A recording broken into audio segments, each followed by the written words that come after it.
जय श्री राम जी। आप सभी को आपके अपने YouTube चैनल धार्मिक भजन कीर्तन बरवाला में आप सभी का स्वागत है। जैसे कि आप सभी को पता है कि आज सोमवार है, तो सोमवार के दिन सोमवार का व्रत करते हैं, सौम्य प्रदोष का व्रत करते हैं और 16 सोमवार का भी व्रत किया जाता है। तो आज की इस वीडियो में हम आप सबको सोमवार की, सौम्य प्रदोष व्रत की और 16 सोमवार की व्रत कथाएँ सुनाएंगे। उसके बाद आरती करेंगे। तो आप वीडियो को लास्ट तक ज़रूर सुने और सारी कथाओं को सुनकर कमेंट करके ज़रूर बताएं कि कथा आपको कैसी लगी। तो आइए, सबसे पहले मैं आप सभी को सोमवार व्रत की विधि बताता हूँ। शुरू करते हैं। सोमवार का व्रत साधारणतः दिन के तीसरे पहर तक होता है। व्रत में फलाहार या प्रायण का कोई खास नियम नहीं है, किंतु यह आवश्यक है कि दिन रात में केवल एक समय भोजन करें। सोमवार के व्रत में शिवजी पार्वती जी का पूजन करना चाहिए। सोमवार के व्रत 3 प्रकार के होते हैं, साधारणतः प्रति सोमवार, सौम्य प्रदोष और 16 सोमवार, जैसा कि मैंने आपको वीडियो की स्टार्टिंग में बताया था। विधि तीनों की एक जैसी है। शिव पूजन के पश्चात कथा सुननी चाहिए। व्रत कथा, प्रदोष व्रत कथा और 16 सोमवार का व्रत कथा तीनों अलग अलग हैं। सो आगे ध्यान से सुनिए। शुरू करते हैं सोमवार की व्रत कथा। एक नगर में बहुत धनवान साहूकार रहता था। उसके घर में धन की कोई कमी नहीं थी, परंतु वह बहुत दुखी था क्योंकि उसके कोई पुत्र नहीं था। वैसी चिंता में दिन रात दुखी रहता था। पुत्र की कामना के लिए वह प्रत्येक सोमवार शिवजी का पूजन, व्रत और पूजन किया करता था। वह सायंकाल मंदिर में जाकर शिवजी के सामने दीपक जलाया करता था। उसके इस भक्ति भाव को देखकर एक समय पार्वती जी ने शिवजी महाराज से कहा, महाराज, यह साहूकार आपका अनन्य भगत है, सदैव आपका व्रत और पूजन बड़ी श्रद्धा से करता है। आपको इसकी मनोकामनाएं पूर्ण करनी चाहिए। शिवजी ने कहा, हे पार्वती, यह संसार कर्म क्षेत्र है। किसान खेत में जैसा बीज बोता है वैसा ही उसको फल मिलता है। उसी समय मनुष्य इस संसार में जैसा कर्म करते हैं वैसे ही फल भोगते हैं। माता पार्वती के अनंत आग्रह से कहा, महाराज, जब आपका अनन्य भगत है और अगर इसको कोई किसी प्रकार का दुख है तो उसे आपको अवश्य दूर करना चाहिए। आप तो सदैव अपने भक्तों पर दयालु होते हैं और उनके दुखों को दूर करते हैं। यदि आप ऐसा नहीं करेंगे तो मनुष्य आपका पूजन तथा व्रत क्यों करेंगे। माता पार्वती का ऐसा आग्रह देख शिवजी कहने लगे, हे पार्वती, इसके कोई पुत्र नहीं है। इसी चिंता में यह अत्यंत दुखी रहता है। इसके भाग्य में पुत्र न होने पर भी मैं इसको पुत्र की प्राप्ति का वर देता हूँ, परंतु वह पुत्र केवल 12 वर्ष तक जीवित रहेगा। इसके पश्चात वह मृत्यु को प्राप्त हो जाएगा। इससे अधिक मैं इसके लिए कुछ नहीं कर सकता। माता पार्वती और भगवान शिव का यह वार्तालाप साहूकार सुन रहा था। इससे उसको न कोई प्रसन्नता हुई और न ही कोई दुख हुआ। वह पूर्व की तरह शिवजी का व्रत और पूजन करने लगा। कुछ समय बाद साहूकार की स्त्री गर्भवती हुई और 10वें महीने उसके एक सुंदर गर्भ से सुंदर पुत्र की प्राप्ति हुई। साहूकार के घर में बहुत खुशियां मनाई गई, परंतु साहूकार तो यह जानता था कि उसकी केवल 12 वर्ष की आयु है, इसलिए उससे अधिक प्रसन्नता प्रकट नहीं की और न ही किसी को यह भेद बताया। जब वह बालक 12 वर्ष का हो गया तो बालक की माता 11 वर्ष का हो गया तो बालक की माता उसके पिता से उसके विवाह के लिए कहा। साहूकार ने कहा, अभी मैं इसका विवाह नहीं करूंगा, मैं अपने पुत्र को काशी जी पढ़ने के लिए भेजूंगा। साहूकार ने बालक के मामा को बुलाकर उसको बहुत सा धन देकर कहा, तुम इस बालक को काशी जी पढ़ने के लिए ले जाओ और रास्ते में जिस स्थान पर भी जाओ यज्ञ और ब्राह्मणों को भोजन कराते और दक्षिणा देते हुए जाना। दोनों मामा भांजे यज्ञ करते और ब्राह्मणों को भोजन कराते तथा दक्षिणा देते हुए काशी की ओर चल पड़े। रास्ते में उनको एक शहर पड़ा। उस शहर में के राजा की कन्या का विवाह था, परंतु जो राजकुमार विवाह करने के लिए आया था वह एक आंख से काना था। उसके पिता राजा को इस बात की बड़ी चिंता थी कि कहीं राजकुमार को देख राजकुमारी और उसके माता पिता विवाह में किसी प्रकार की अड़चन पैदा न कर दें। जब उसने अति सुंदर सेठ के लड़के को देखा तो मन में विचार किया कि क्यों न द्वारचार के समय इस लड़के के सेवर का काम चलाया जाए। ऐसा मन में विचार कर राजकुमार के पिता ने उस लड़के और उसके मामा से बात की। वे राजी हो गए। फिर उस साहूकार के लड़के को वर के कपड़े पहनाकर तथा घोड़ी पर बैठाकर कन्या के द्वार पर ले गई। तब सभी कार्य प्रसन्नता से पूर्ण हो गया। राजकुमार के पिता ने सोचा कि यदि विवाह कार्य भी इसी लड़के से करा लिया जाए तो क्या बुराई है। ऐसा विचार कर लड़के और उसके मामा से कहा, यदि आप फेरों और कन्यादान के काम को भी करा दें तो आपकी बड़ी कृपा होगी। मैं इसके बदले आपको बहुत सारा धन दूंगा। दोनों ने इससे सहर्ष स्वीकार कर लिया और विवाह कार्य भी बहुत अच्छी तरह से संपन्न हो गया। सेठ का पुत्र जिस समय जाने लगा तो उसने राजकुमारी की चुंदरी के पल्ले पर लिख दिया कि तेरा विवाह मेरे साथ हुआ है, परंतु जिस राजकुमार के साथ तुमको भेजेंगे वह एक आंख से काना है। मैं काशी जी पढ़ने के लिए जा रहा हूँ। सेठ के लड़के के जाने के पश्चात राजकुमारी ने जब अपनी चुंदरी पर ऐसा लिखा हुआ पाया तो उसने कान्हे राजकुमार के साथ जाने से मना कर दिया। उसने अपने माता पिता को सारी बातें बता दी और कहा कि यह मेरा पति नहीं है, मेरा विवाह इसके साथ नहीं हुआ है, जिसके साथ मेरा विवाह हुआ है वह तो काशी जी पढ़ने गया हुआ है। राजकुमारी के माता पिता ने अपनी कन्या को विदा नहीं किया और बारात वापस चली गई। उधर सेठ का लड़का और उसके मामा काशी जी पहुंच गए। वहां जाकर उन्होंने यज्ञ करना और लड़के से ने पढ़ना शुरू कर दिया। जिस दिन लड़के की आयु 12 साल की हुई उस दिन उन्होंने यज्ञ रचा रखा था। लड़के के माँ ने अपने मामा से कहा, मामा जी आज मेरी तबीयत कुछ ठीक नहीं है। मामा ने कहा, अंदर जाकर सो जाओ। लड़का अंदर जाकर सो गया। थोड़ी देर में उसके प्राण निकल गए। जब उसके मामा ने आकर देखा कि उसका भांजा मृत पड़ा है तो उसको बड़ा दुख हुआ।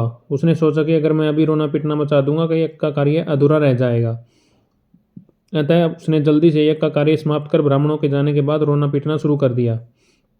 संयोगवश उसी समय शिव पार्वती उधर से जा रहे थे। जब उन्होंने जोर जोर से रोने की आवाज़ सुनी तो पार्वती कहने लगी, महाराज कोई दुखिया रो रहा है, इसके कष्ट को दूर कीजिए। जब शिवजी पार्वती जी वहां पहुंचे तो उन्होंने पाया कि वहां एक लड़का मृत पड़ा है। माता पार्वती कहने लगी, महाराज यह तो उसी सेठ का लड़का है जो आपके वरदान से उत्पन्न हुआ था। शिवजी ने कहा, हे पार्वती इसकी आयु इतनी ही थी, वह सो भोग चुका। जब पार्वती जी ने कहा, हे महाराज इस बालक को और आयु दो, नहीं तो इसके माता पिता तड़प तड़प कर मर जाएंगे। माता पार्वती के बार बार आग्रह करने पर शिवजी जी ने उसको जीवन का वरदान दिया। बोलिए शिवजी भगवान की जय। शिवजी की कृपा से वह लड़का जीवित हो गया। शिवजी और पार्वती जी कैलाश पर्वत को चले गए। शिक्षा पूर्ण होने पर वह लड़का और उसके मामा उसी प्रकार यज्ञ करते, ब्राह्मणों को भोजन कराते और दक्षिणा देते अपने घर की ओर चल पड़े। रास्ते में उसी शहर में आए वहाँ जहाँ उस लड़के का वहाँ की राजकुमारी के साथ विवाह हुआ था। वहाँ आकर उन्होंने यज्ञ आरंभ कर दिया। उस लड़के के ससुर वहाँ के राजा ने उनको पहचान लिया और महल में ले जाकर उसकी बहुत आवभगत की। बहुत से दास दासियों सहित आदरपूर्वक अपनी बेटी को राजकुमार के साथ विदा किया। जब वे अपने शहर के निकट आए तो मामा ने कहा, मैं पहले तुम्हारे घर जाकर तुम्हारे माता पिता को खबर कर देता हूँ। जब उस लड़के के मामा घर पहुंचा तो लड़के के माता पिता घर की छत पर बैठे थे। उन्होंने यह प्रण कर रखा था कि यदि हमारा पुत्र सकुशल लौट आया तो हम राजी खुशी नीचे आ जाएंगे, नहीं तो छत से गिरकर अपने प्राण दे देंगे। उस लड़के के मामा ने आकर यह सब समाचार दिया कि आपका पुत्र आ गया है। उनको विश्वास नहीं हुआ। तब उसके मामा ने शपथपूर्वक कहा कि आपका पुत्र अपनी पत्नी और बहुत सारा धन साथ लेकर आया है। तो सेठ प्रसन्नता से भर उठा। सेठ सेठानी आनंदपूर्वक नीचे आए। बाहर आकर उन्होंने अपने पुत्र तथा उसकी पत्नी का भरपूर स्वागत किया। सभी बड़ी प्रसन्नता के साथ रहने लगे। जो कोई सोमवार के व्रत को धारण करता है अथवा इस कथा को पढ़ता या सुनता है उसके सब दुख दूर होते हैं, उसकी समस्त मनोकामनाएं पूर्ण होती हैं तथा वह इस लोक में नाना प्रकार के सुख भोगकर अंत में सदाशिव के लोक को प्राप्त होता है। बोलिए शिव शंकर भगवान की जय हो। आइए अब आपको सौम्य प्रदोष की व्रत कथा सुनाता हूँ। पूर्व काल में एक विधवा ब्राह्मणी प्रत्येक प्रातः ऋषियों की आज्ञा ले अपने पुत्र को साथ लेकर भिक्षा लेने जाती थी और संध्या को लौट आती। भिक्षा में जो मिलता उससे अपना कार्य चलाती और शिवजी का प्रदोष व्रत भी करती। एक दिन जब वह भिक्षा के लिए अपने पुत्र को साथ लेकर जा रही थी तो मार्ग में उसे विदर्भ देश के राजकुमार मिला। शत्रुओं ने उसे अपनी राजधानी से बाहर निकाल दिया था और उसके पिता को मार दिया था। अतः वह मारा मारा फिर रहा था। ब्राह्मणी उसे अपने साथ ले आई और अपने पुत्र के साथ उसका पालन पोषण करने लगी। एक दिन वह दोनों राजकुमार ब्राह्मण बालक ने वन में गंधर्व कन्याओं को देखा। ब्राह्मण बालक घर लौट आया परंतु राजकुमार साथ नहीं आया, क्योंकि वह अंशुमति नाम की गंधर्व कन्या के से बातें करने लगा।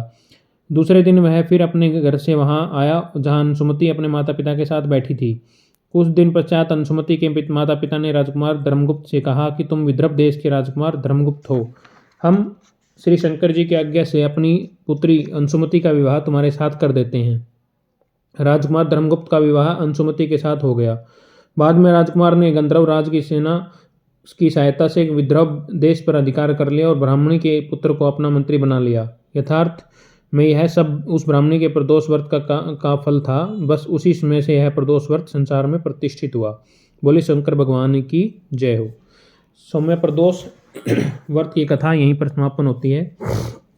अब आप सभी को 16 सोमवार की व्रत कथा सुनाता हूँ। जैसा कि मैंने वीडियो के स्टार्टिंग में बताया था कि हम सोमवार की व्रत कथा, सौम्य प्रदोष व्रत कथा और 16 सोमवार की व्रत कथा के बाद आरती करेंगे। तो आइए शुरू करते हैं 16 सोमवार की व्रत कथा। मृत्युलोक में भ्रमण करने की इच्छा करते एक समय श्री भूतनाथ भगवान भोलेनाथ माता पार्वती के साथ मृत्युलोक में पधारे। भ्रमण करते करते दोनों विदर्भ देशांतर्गत अमरावती नाम की अति रमणीक नगरी में पहुंचे। अमरावती नगरी अमरपुरी के संदर्भ सब प्रकार के सुखों से परिपूर्ण थी। उसमें वहां के महाराज द्वारा बनाया हुआ अति रमणीक शिव जी का मंदिर भी था। भगवान शंकर भगवती पार्वती के साथ उस मंदिर में भी निवास करने लगे। एक समय माता पार्वती भगवान भोलेनाथ को प्रसन्न देख मनोविनोद करने की इच्छा से बोली, हे महाराज, आज तो हम दोनों चौसर खेलेंगे। शिवजी ने प्राण प्रिया की बात को मान लिया और चौसर खेलने लगे। उस समय मंदिर का पुजारी ब्राह्मण मंदिर में पूजा करने आया।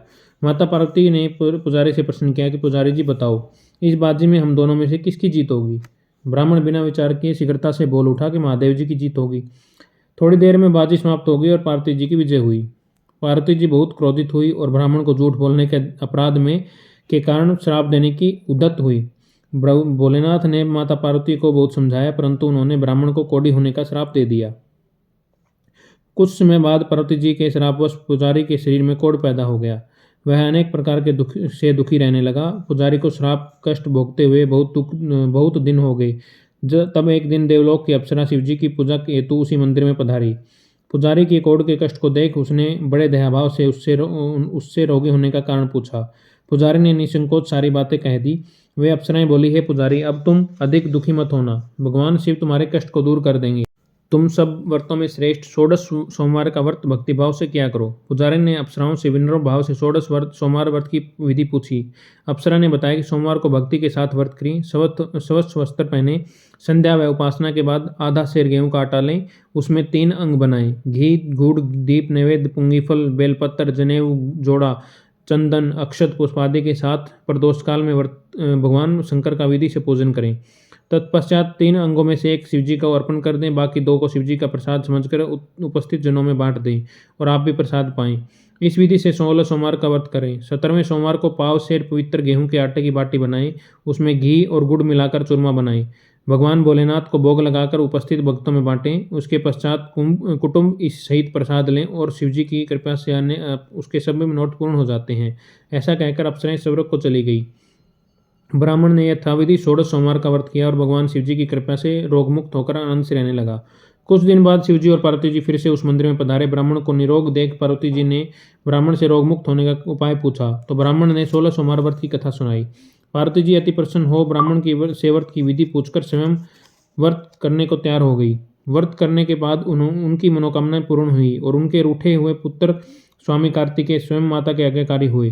कार्तिकेय जी को अपना यह विचार परिवर्तन का रहस्य जानने की इच्छा हुई। वे माता से बोले, हे माता, आपसे ऐसा कौन सा उपाय किया जिससे मेरा मन आपकी ओर आकर्षित हुआ। पार्वती जी ने वही 16 सोमवार की व्रत कथा को सुनाई। कार्तिकेय जी ने कहा, इस व्रत को मैं भी करूंगा, क्योंकि मेरा प्रिय मित्र ब्राह्मण बहुत दुखी दिल से प्रदेश गया है, मेरी उससे मिलने की बहुत इच्छा है। कार्तिकेय जी ने भी इस व्रत को किया और उसका प्रिय मित्र मिल गया। मित्र ने इस आकस्मिक मिलन का भेद कार्तिकेय जी से पूछा तो वे बोले, हे मित्र, हमने तुम्हारे मिलने से की इच्छा करके 16 सोमवार का व्रत किया था। अब तो ब्राह्मण मित्र को अपने विवाह की बड़ी इच्छा हुई। उसने कार्तिकेय जी से व्रत की विधि पूछी और यथाविधि व्रत किया। व्रत के प्रभाव से जब वह किसी कार्यवश विदेश गया तो वहां के राजा की लड़की का स्वयंवर था। राजा ने प्रण किया था कि जिस राजकुमार के गले में सब प्रकार से श्रृंगारित हथिनी माला डालेगी, मैं उसी के साथ अपनी प्यारी पुत्री का विवाह कर दूंगा। शिवजी की कृपा से वह ब्राह्मण भी उस स्वयंवर देखने की इच्छा से राज्यसभा में एक और बैठ गया। नियत समय पर हथिनी आई और उसने जयमाला उस ब्राह्मण के गले में डाल दी।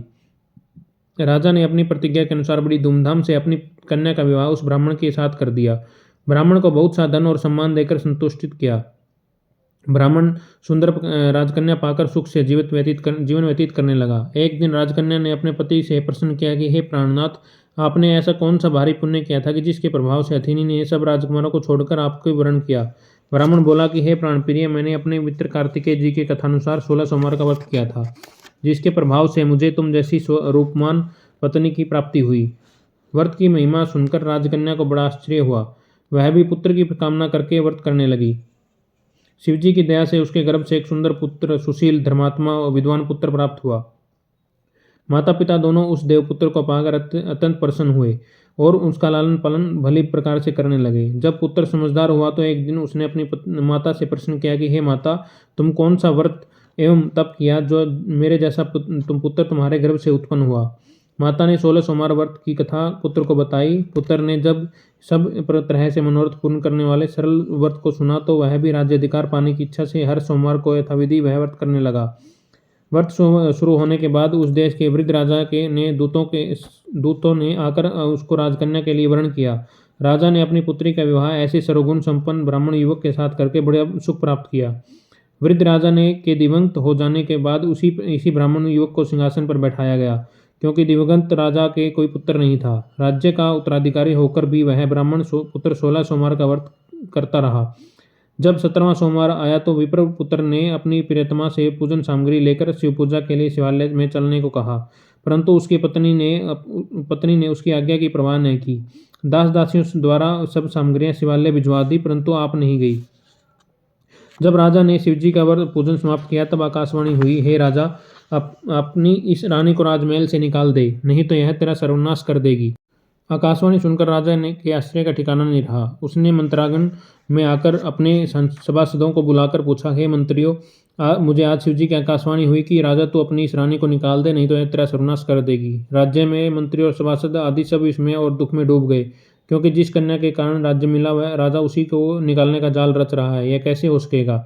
राजा ने अपनी पत्नी को राजमहल से निकाल दिया। रानी दुखी हृदय से भाग्य को कोसती हुई नगर के बाहर चली गई।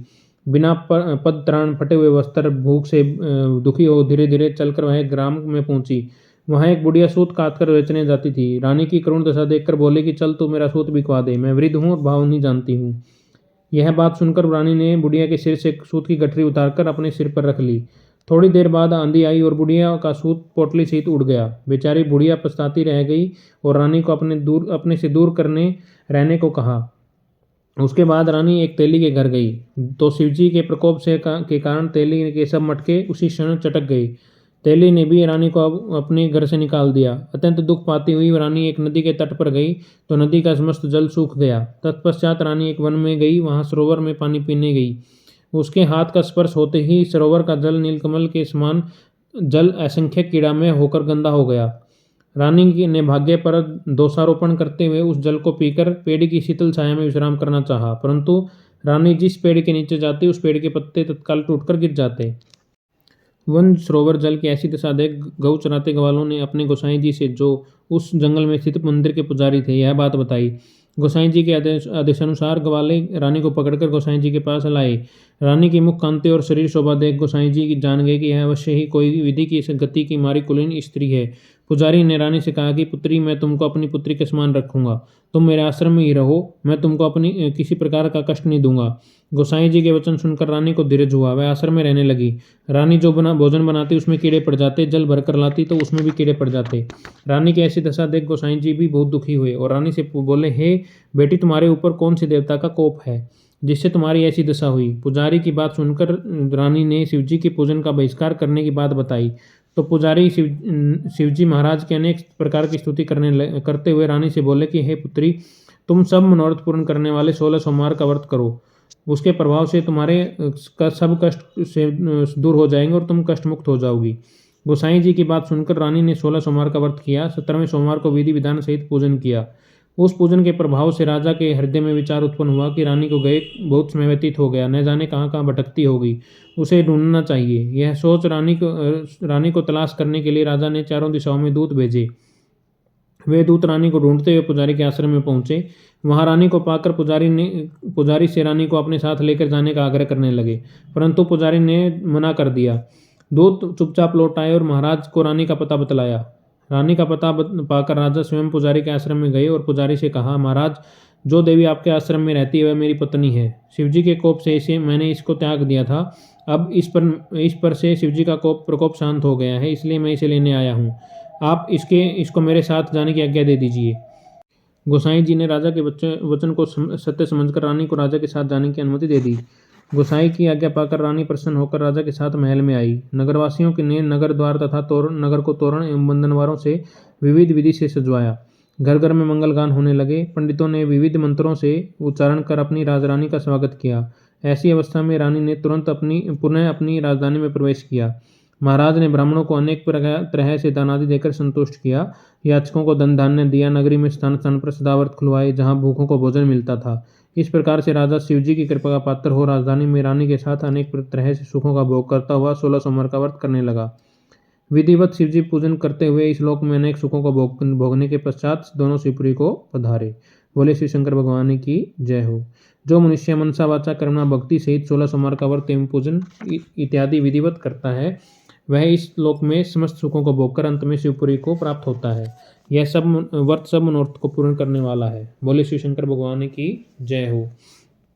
तो आज की इस वीडियो में हमने आप सभी को सौम्य प्रदोष व्रत कथा, 16 सोमवार की व्रत कथा और सोमवार की व्रत कथा सुनाई। अब हम शिव शंकर भगवान की आरती करते हैं। तो आइए। ओम जय शिव ओमकारा, स्वामी जय शिव ओमकारा, ब्रह्मा विष्णु सदा शिव अर्धांगिरीधारा। ओम जय शिव ओमकारा, एकानन चतुरानन पंचानन राजे, स्वामी पंचानन राजे, हंसानन गरुड़ासन वृषवाहन साजे। ओम जय शिव ओमकारा, दो भुज चार चतुर्भुज 10 भुज ते सोहे, स्वामी 10 भुज ते सोहे, तीनों रूप निरखता त्रिभुवन मन मोहे। ओम जय शिव ओमकारा, स्वामी जय शिव ओमकारा, अक्षमाला वनमाला मुंडमाला धारी, स्वामी मुंडमाला धारी, त्रिपुरारी कंसारी करमाला धारी। ओम जय शिव ओमकारा, श्वेतांबर पीतांबर बागंबर अंगे, स्वामी बागंबर अंगे, सनकादिक ब्रह्मादिक भूतादिक संगे। ओम जय शिव ओमकारा, स्वामी जय शिव ओमकारा, कर में श्रेष्ठ कमंडल चक्र त्रिशूल धरता, स्वामी चक्र त्रिशूल धरता, जग करता जग हरता जग पालन करता। ओम जय शिव ओमकारा, स्वामी जय शिव ओमकारा, ब्रह्मा विष्णु सदा शिव जानत अविवेका, स्वामी जानत अविवेका, प्रणवाक्षर के मध्य ये तीनों एका। ओम जय शिव ओमकारा, त्रिगुण स्वामी जी की आरती जो कोई नर गावे, स्वामी प्रेम सहित गावे, कहत शिवानंद स्वामी मन भजत हरि हर स्वामी, मन वांछित फल पावे। ओम जय शिव ओमकारा, स्वामी जय शिव ओमकारा, स्वामी जय शिव ओमकारा, ब्रह्मा विष्णु सदा शिव अर्धांगिरीधारा। ओम जय शिव ओमकारा। बोले शिव शंकर भगवान की जय हो। आज की 16 सोमवार की व्रत कथा, सोमवार व्रत कथा और सौम्य प्रदोष व्रत कथा आरती सहित यहीं पर समाप्त होती है। आप सभी को कथा कैसी लगी कमेंट करके ज़रूर हमें बताएं। अगर कुछ गलती त्रुटि हुई है हमारी इस वीडियो में तो हमें कमेंट करके ज़रूर बताएं, ताकि हम आगे की वीडियो में हम इस गलती को सुधार सकें। धन्यवाद। आप सभी को ऐसी धार्मिक कथाएं भजन सुनने के लिए हमारे YouTube चैनल धार्मिक भजन कीर्तन बरवाला को लाइक करें, सब्सक्राइब करें और आगे शेयर करें। भगवान भोलेनाथ आप सभी पर अपनी कृपा बनाए रखें।